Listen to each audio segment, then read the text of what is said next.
আমি আজকে একজন বিজেপি সাপোর্টারকে জিজ্ঞেস করলাম যে এই যে নিট এক্সামটা ক্যান্সেল হয়েছে, তা তোমার কি মত, তোমার কি চিন্তা ভাবনা। দেখলাম সে হাসছে আমার দিকে তাকিয়ে। এটা সত্যি কি হাসার বিষয় হলো? একটা স্টুডেন্ট 1 বছর 2 বছর 3 বছর, আমার যতদূর মনে হয় সেই সাপোর্টারটা কোনোদিন ওরকম পড়াশোনা করেনি, তো সেই পরীক্ষাটার মাহাত্ম্যটা বা সেই পরীক্ষাটার জন্য একটা স্টুডেন্টকে কতটা খাটনি করতে হয় তার হয়তো সেই ধারণাটা নেই। একটা স্টুডেন্টকে, একটা আফটার 12 স্টুডেন্টকে নিট এক্সামটা দেওয়ার জন্য অনেক স্টুডেন্টই আছে 1 বছর 2 বছরের গ্যাপ নেয়, সারাদিন সারা রাত ভরে পড়াশোনা করে, বন্ধুদের সাথে খেলতে যায় না, ঘুরতে যায় না, বিয়ে বাড়ি অ্যাটেন্ড করে না, সারাদিন বইয়ের মধ্যে ডুবে থাকার পরে তারপর সেই নিট এক্সামটা দিতে যায়। দেওয়ার পরে সে এতদিন পরে জানতে পারছে, সে পরীক্ষাটা দিয়েছে, বাবা আমাকে বলেছে মা আমার খুব ভালো পরীক্ষা হয়েছে, আমি খুব ভালো জায়গায় চান্স পেয়ে যাব। অনেক ফিনান্সিয়াল নিডি অনেক স্টুডেন্টরা রয়েছে যে হয়তো তার বাবা মাকে এসে বলেছে যে না আমার খুব ভালো পরীক্ষা হয়েছে, আমি সরকারি কলেজে আমি চান্স পেয়ে যাব। সেই সব স্টুডেন্টগুলোর স্বপ্নগুলোর কথা একবার ভেবেছেন?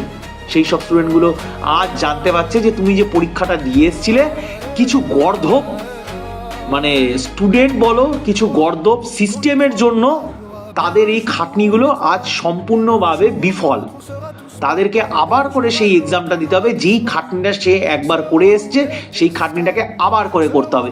এই জিনিসটা যেন এখন সিস্টেমের প্রতি একটা ছেলে খেলা হয়ে গেছে। সে রাজ্য সরকার বলো, মানে সেন্ট্রাল গভর্নমেন্ট বলো, সব জায়গায় জিনিসটা একটা ছেলে খেলার মতো হয়ে গেছে। সব সিস্টেমগুলো কি বলতো একদম মানে পলিউশন হয়ে গেছে জিনিসটা। মানে এই জিনিসগুলো না নেওয়া যাচ্ছে না। মানে আমি নিজে তো এক টাইমে এক্সাম দিয়েছি, জয়েন্ট এন্ট্রেন্স এক্সাম দিয়েছি, all India joint entrance exam দিয়েছি, আমি মেডিকেল এক্সাম দিয়েছি, তো আমি জানি একটা স্টুডেন্টকে কতটা খাটনি করার পরে সেই পরীক্ষাটা দিতে বসে। এবং আমার সময় আমি যখন পরীক্ষা তখন হয়তো এতটা পলিউটেড ছিল না এই সিস্টেমগুলো। আজ একটা স্টুডেন্ট মানে এই যে নিট এক্সামের যে ক্যান্সেলেশন, এটা কিন্তু শুধুমাত্র 2026 হয়েছে এমন না, 2024ও এটা হয়েছে, এটা রিপিট হচ্ছে জিনিসটা। যখন 2024 এই জিনিসটা হয়েছে, তোমাদের সেই জিনিসটা দেখে তোমাদের শেখা উচিত ছিল না যে এই জিনিসটা মানে সিস্টেমটাকে ঠিক করার? সবার ফার্স্টে তো সেন্ট্রাল গভর্নমেন্ট এটা নিজে করে না, সে একটা কোম্পানিকে দিয়ে কন্ডাক্ট করছে এই জিনিসটা। একটা পরীক্ষা হচ্ছে, সেই পরীক্ষার কোশ্চেন পেপার এক জায়গায় বানানো হচ্ছে, ছাপা এক জায়গায় হচ্ছে, ডিস্ট্রিবিউশন অনেক জায়গায় হচ্ছে। এই সব জিনিসটাকে একটা সুন্দর সিস্টেমেটিক ওয়েতে নিয়ে আসাটা কি আপনাদের উচিত ছিল না? একটা কিছু স্টুডেন্টের ভুল বা কিছু সিস্টেমের ভুল, কিছু বড়লোক বেটা যারা পয়সা দিয়ে সেই প্রশ্নপত্রটাকে ফাঁস করেছে, তাদের জন্য যারা সারা বছর খাটাখাটনি করে পড়াশোনা করে পাশ করেছে তাদেরকে সাফার করতে হচ্ছে। এবং অ্যাট দ্য লাস্ট তুমি অ্যাজ আ মানে স্বরূপ তাদেরকে কি বলছো যে তোমাদেরকে যে টাকাগুলো দেওয়া মানে দিয়ে ফর্মটা ফিল আপ করেছো সেগুলোকে রিফান্ড করে দেওয়া হবে, নতুন পরীক্ষার জন্য টাকা দেওয়া হবে না। That's all.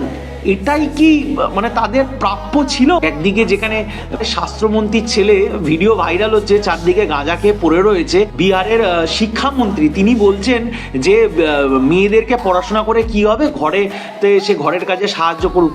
আপনারা এক্সপেক্ট করছেন এই সিস্টেমের থেকে একটা নিটের মতো এত মানে সম্মানজনক একটা পরীক্ষা ঠিকঠাকভাবে বিচার হবে? কি মনে হয় আপনাদের?